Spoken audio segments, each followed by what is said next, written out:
السلام علیکم ویورز، میرا نام عطاء الرحمان اور آپ دیکھ رہے ہیں عطاء بخاری یوٹیوب چینل۔ قرآن کریم کی مسلسل ایکسپوزیشن کے سلسلہ میں آج ہم سورہ آل عمران کی آیت نمبر 30 کی ایکسپوزیشن کریں گے۔ اس آیت کے اندر اللہ کے قانون مکافات عمل کے متعلق بات کی جائے گی۔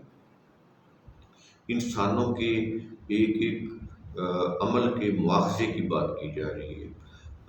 اس کی وجہ یہ ہے کہ ہمارے ہاں یہ جو دنیا کا جو نظام ہے، اس میں مختلف قومیں ہیں، مختلف ممالک ہیں، مختلف ان کی سوسائٹیز ہیں۔ تو ہم نے اپنی سوسائٹیز کے اندر جو عدالتی نظام بنایا ہوتا ہے، تو وہ ہم نے اپنے ہی قوانین بنا کے وہ امپلیمنٹ کیے ہوتے ہیں۔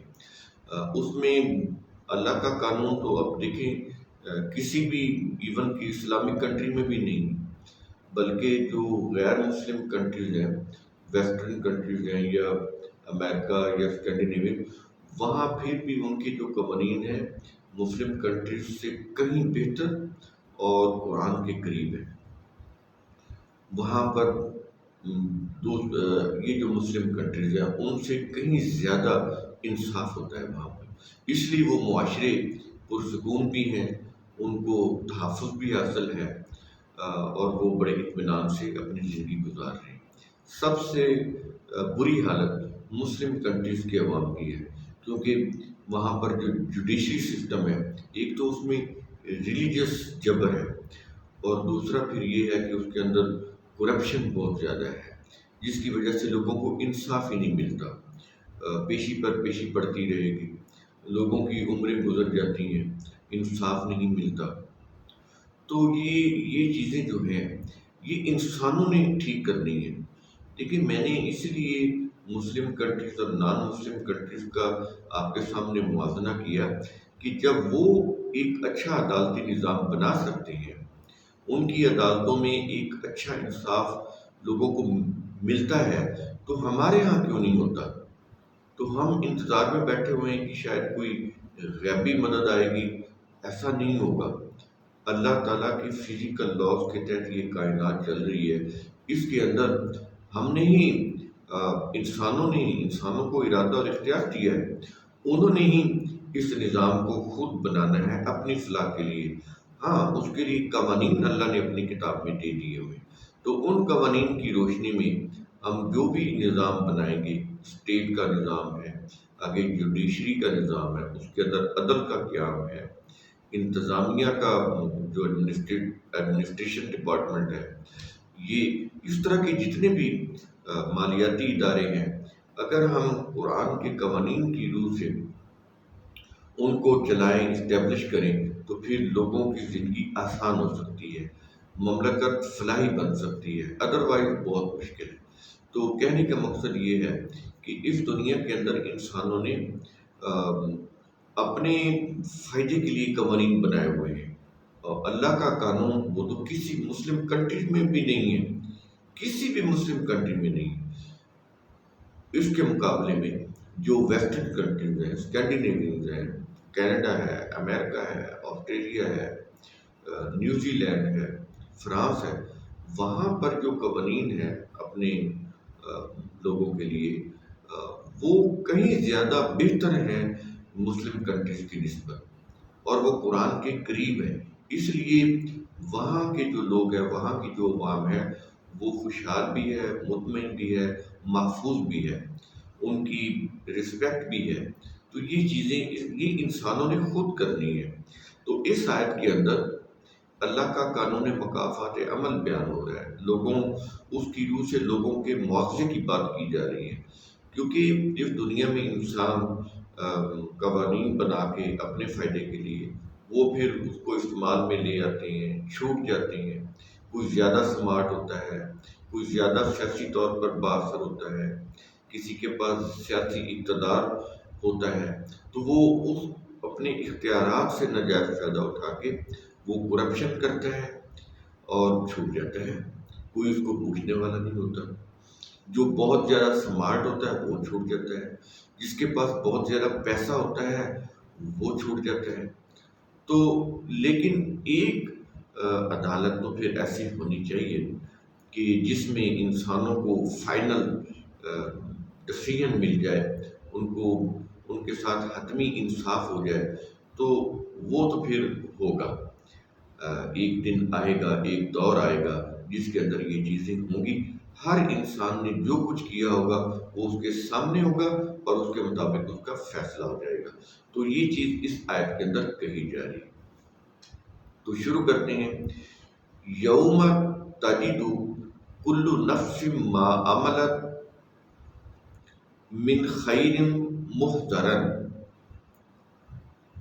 یوم تجد، جس دن ہر نفس اپنے سامنے موجود پائے گا جو اس نے خیر سے عمل کیا، یعنی جو اس نے عمل خیر کیا، جو بھی وہ اپنے سامنے پائے گا۔ ما عملت، جو بھی اس نے کیا، یہ قرآن کریم نے واضح کر دیا، اچھا کیا یا برا کیا، اس لیے کہہ رہا ہے ما عملت، جو بھی اس نے اچھا اور برا کیا۔ تو آگے لیکن یہاں پر تو اچھے عمل کی بات ہوئی کہ آگے چونکہ بتایا جا رہا ہے کہ من خیری، کہ خیر سے جو بھی اس نے اچھا کام کیا، محضرن، حاضر پائے گا، اس کے سامنے ہوگا کہ اس نے کیا کیا۔ یہاں پر ایک چیز سمجھ لیں، یوم تجد کل نفس ہے، یہ دیکھ لیں، یہ قرآن کریم کا انداز نفس، کیوں کہ نفس ہی تو ہے جس کو ارادہ اور اختیار ملا ہوا ہے، اسی نے تو ہاتھ پاؤں سے، جسمانی اعضاء سے کام لے کے ان سے کام کرایا۔ تو وہ دیکھیں یہاں پر وہ جسمانی اعضاء کی بات نہیں کر رہا، انسان بھی نہیں کہہ رہا، کلو انسان بھی نہیں کہہ رہا، کلو نفس کہہ رہا ہے، کیونکہ اسی نے تو سب کچھ کرایا ہے۔ نفس، یہ جو مجھ سے بلوا رہا ہے، میرے ہاتھوں سے اشارے ہو رہے ہیں، میں اپنی آنکھوں سے دیکھ رہا ہوں، دماغ سے سوچ رہا ہوں، کوئی کام کر رہا ہوں، بول رہا ہوں، یہ نفس کروا رہا ہے، تو نفس ذمہ دار ہے۔ تو یہاں پر ما عملت ہے، لیکن ساتھ بتا رہا ہے کہ جو بھی اس نے عمل خیر کیا تو وہ اس کو اپنے سامنے پالے گا۔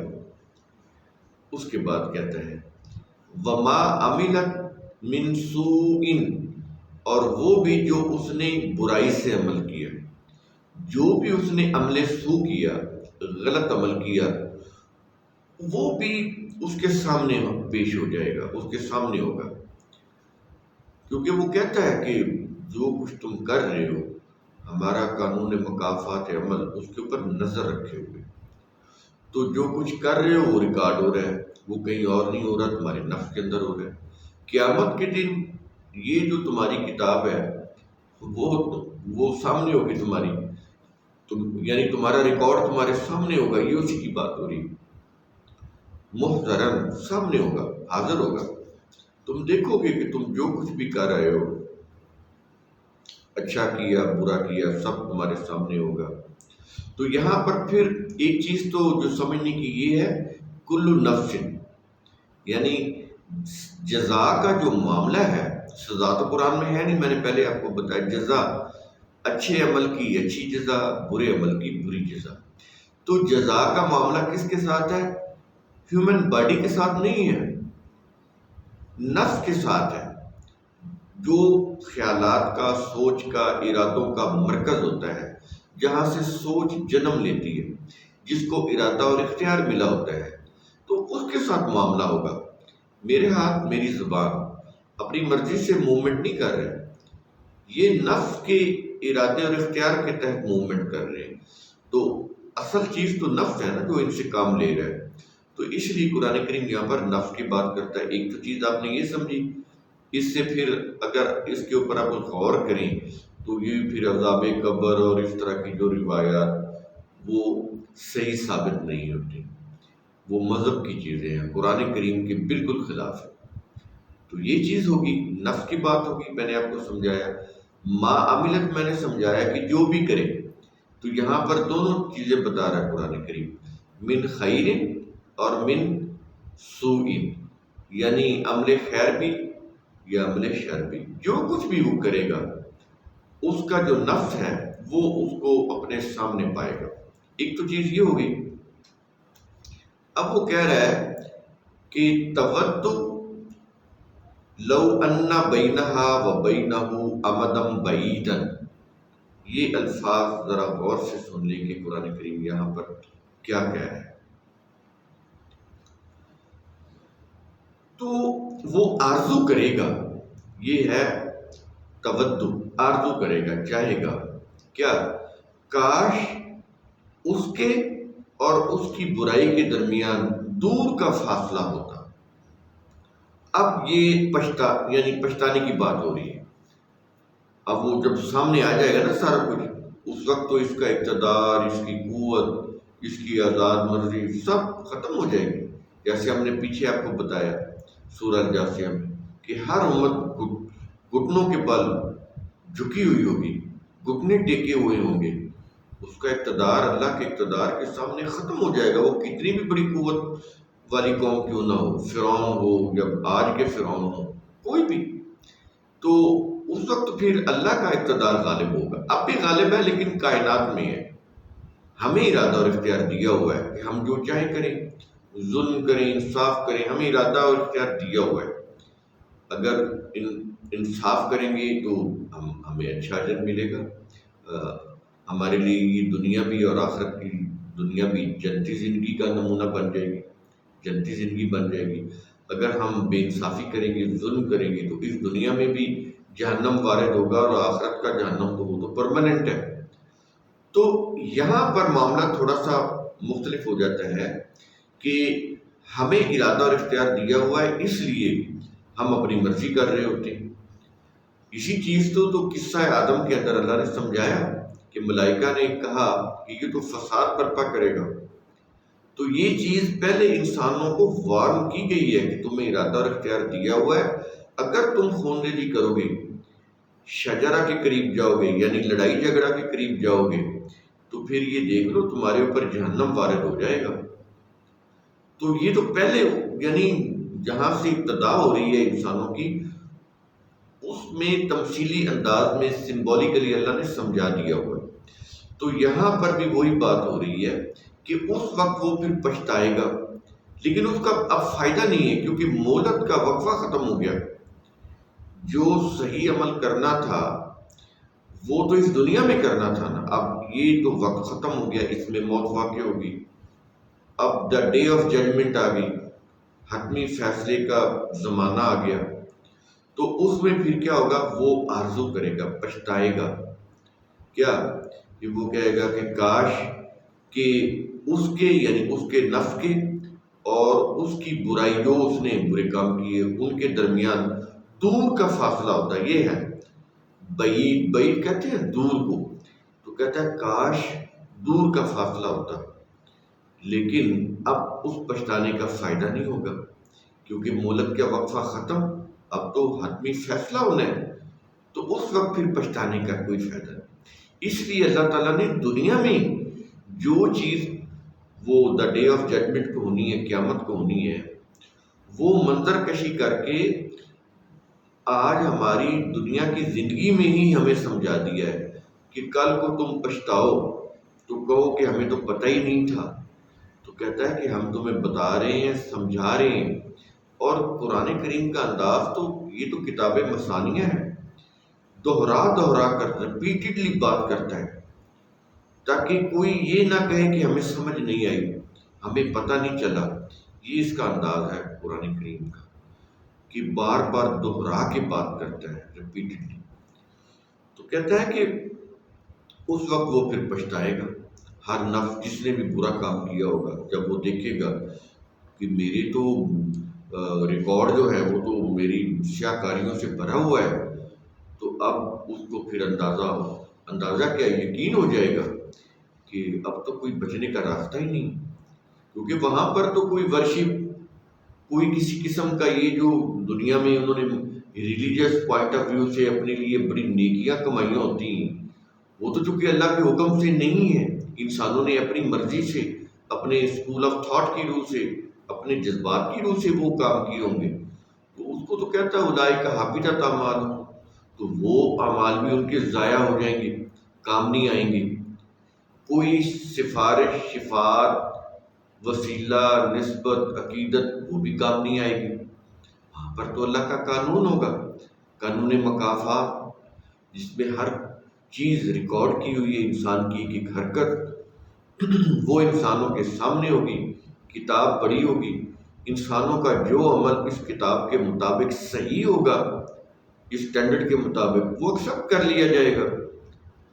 تو اگر وہ تھوڑا ہے تو پھر بھی کوئی فائدہ نہیں، یعنی انسان اچھے کام بھی کر رہا ہے، برے کام بھی کر رہا ہے، تو اگر اچھے کاموں کا وزن ہی کم ہے تو پھر فائدہ، وہ قرآن کے مطابق بھی ہوں گے، اچھے ہوں گے، ان کا فائدہ نہیں۔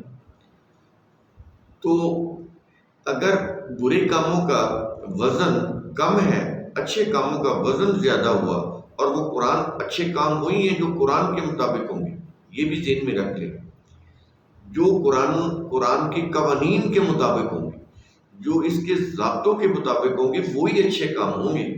یہ نہیں کہ جن کو ہم اپنی طرف سے، اپنے ریلیجس پوائنٹ آف ویو سے یا اپنے جذبات کی روح سے ہم اچھا سمجھ لیں تو وہ اچھے ہو جاتے ہیں، بالکل نہیں۔ یہ تو ہر قوم کا اچھائی اور برائی کا معیار مختلف ہوتا ہے۔ اب ہندوؤں کے ہاں اچھائی کیا ہے کہ وہ گائے کا گوشت نہ کھائیں، تو وہ اسی میں خوش ہیں کہ ہم تو بڑا نیکی کا کام کر رہے ہیں، ہم تو حرام نہیں کھاتے، ہم تو گائے کا گوشت نہیں کھاتے، تو وہ اس کو بڑا اچھا سمجھ رہے، بڑی نیکی سمجھ رہے۔ اور ان کی روح سے جو گائے کا گوشت کھاتا ہے وہ تو بڑا گناہ کر رہا ہے، خدا کو کھا رہا ہے وہ، تو ان کی روح سے یہ اچھائی ہے۔ اب یہ اچھائی ان کی قابل قبول اللہ کی عدالت میں کیسے ہو جائے گی؟ اللہ نے تو نہیں کہا کہ تم گائے کو خدا بنا لو اور اس کو ذبح کر کے نہ کھاؤ، یہ نیکی ہے، یہ اللہ نے تو نہیں کہا۔ اپنے ریلیجس پوائنٹ آف ویو سے انہوں نے بنایا نا یہ چیزیں، یا وہ جیسے وہ جلا دیتے ہیں اپنی میت کو، اور پھر ایون صرف جلا ہی نہیں دیتے، اس کی راکھ بھی وہ پانی میں بہا دیتے ہیں، خف کم جہاں پاک، لیکن نہیں، وہ کہتا ہے کہ ہم تو تمہیں جس حالت میں بھی تم زمین میں ہوگے، ہم تمہیں وہاں سے نکال لیں گے۔ یہ نہیں ہے کہ تم خاک ہو گئے ہو تو اب تمہیں میں، وہ ہے تو میٹر ختم نہیں ہوتا، تو وہ نکال لے گا، وہ جو بھی انسان ہوگا تو وہ بچ نہیں سکتا اپنے مواخذے سے، اللہ کے قانون مکافات سے۔ تو اسی طرح یہ جو انسان قبروں میں دفن کرتے ہیں تو ان کی تو ہڈیاں، پہلے گوشت اور پھر ہڈیاں، ایک وقت آتا ہے کہ وہ بھی ختم ہو جاتی ہیں، لیکن وہ بھی اٹھا لیے جائیں گے۔ جو پیدا کرنے پہ قدرت رکھتا ہے تو اس کے لیے کیا مشکل ہے؟ تو یہ چیز ہے، جب پیدا کیا تھا تو اس وقت تو یہ میٹر بھی نہیں تھا، اب تو یہ میٹر تو ہے نا، یہ کسی بھی فارم میں ہو۔ تو جب کچھ بھی نہیں تھا تو اس نے یہ سب کچھ بنا دیا، تو اب تو یہ سب کچھ بنا ہے، اب اگر یہ ختم ہو جاتا ہے تو اس کو دوبارہ زندہ کرنے میں اس کو کیا دشواری ہے؟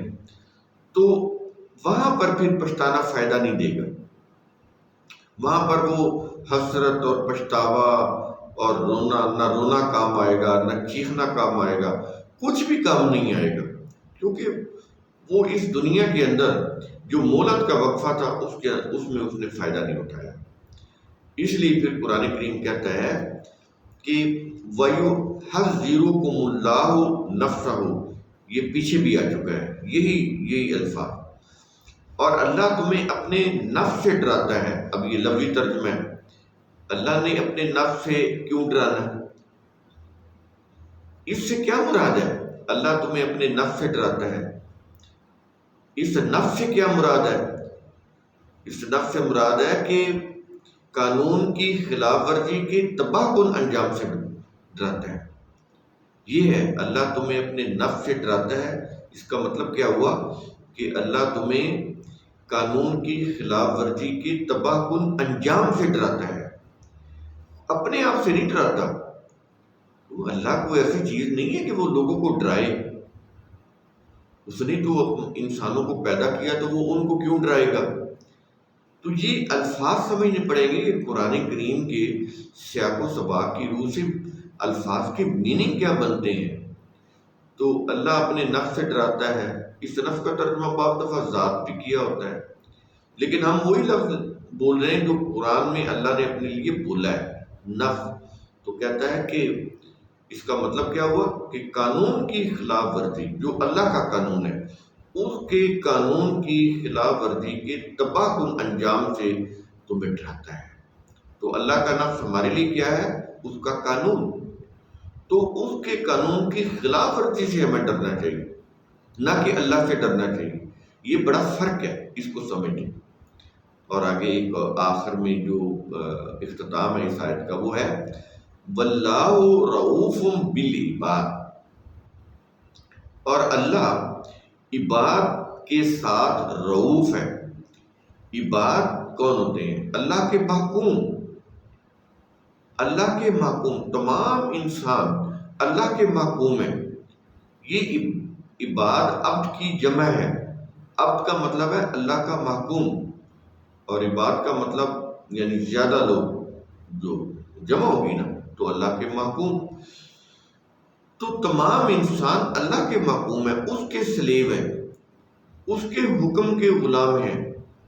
اگر وہ بن جائیں اللہ کے حکم کے غلام، اس کے سلیو، اس کے محکوم، تو پھر پوری دنیا میں وہ حکمرانی کریں گے، کیونکہ اللہ کو بادشاہ تو نہیں ہے کہ اس کو اپنا کوئی تعریف کرانی ہے، یا وہ ہم اس کو بادشاہ مان لیں گے تو وہ خوش ہو جائے گا۔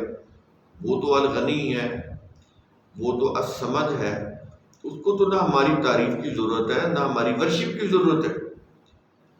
تو اس نے تو قوانین اس لیے دیے ہیں تاکہ تم ان کو نافذ کرو، اس لیے دیے ہیں کہ تم یہ قوانین بنا نہیں سکتے، اگر تم بناؤ گے وہ تو تم اپنے فائدے کے لیے بناؤ گے۔ تو اس لیے وہ کہتا ہے ہم نے تمہیں بنے بنائے قوانین دیے ہیں، ان قوانین کو تم امپلیمنٹ کرو تاکہ تمہارا معاشرہ جو ہے وہ گرو کر سکے، تم دنیا اور آخرت میں کامیاب ہو سکو۔ تو اس لیے وہ کہتا ہے کہ اللہ جو ہے وہ اپنے عباد یعنی اپنی محکوم لوگوں کے ساتھ رؤوف یعنی شفقت کرنے والا ہے۔ اب یہ شفقت کس قسم کی ہے؟ کس کو ہم سمجھیں گے کہ یہ شفقت ہے؟ پیچھے اس نے بتا دیا ہے۔ رؤوف کا ترجمہ عموماً یہ شفقت ہی لکھا ہوتا ہے۔ تو یہ کس سینس میں اللہ رؤوف ہے، شفقت کرنے والا ہے؟ وہ ہے کہ وہ تمہیں اپنے نفس سے یعنی اپنے قانون کی خلاف ورزی کے تباہ کن انجام سے ڈراتا ہے۔ یہ جو اس کا جو قانون ہے انسانوں کو دیا ہوا، یہ انسانوں کے لیے شفقت ہے۔